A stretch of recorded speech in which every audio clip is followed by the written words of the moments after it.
The long-drawn strike has brought direct and indirect costs to the economy. Direct losses resulting from lost wages and revenue and the effects on secondary sectors are estimated at around 44 billion rand. In the first quarter, the economy contracted by 0.6%. The Reserve Bank estimates that the economy would have grown 1.6% without the negative effect of the strike. Ratings agency Standard & Poor's downgraded the country's sovereign credit rating, while business confidence, as measured by the South African Chamber of Commerce and Industry, is at its lowest. We're talking about 44 billion rand almost in direct losses, which is equivalent to around 1.4% of GDP. The indirect, that is on for the 5 months that has been going on.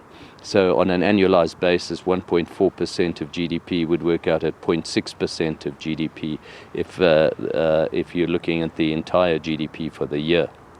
But it's the indirect costs in terms of the damage this has inflicted on confidence and the potential damage that will be inflicted in terms of gradual moves towards greater capital intensity and less labor intensity, which means fewer jobs in the mining sector and in fact in other sectors supplying the mining sector as well in years to come.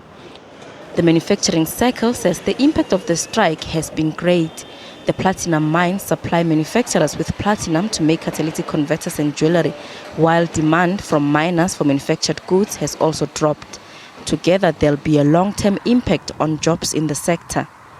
There are companies that are currently in negotiations with their labour forces to look at mechanisation options and to look at lessening capacity in certain areas because demand has dropped off, because demand is erratic, because of instability in labour, and it undermines their competitiveness, which they have to protect or else they're going to go under. Saki says the challenge is now to make up for lost production and economic activity.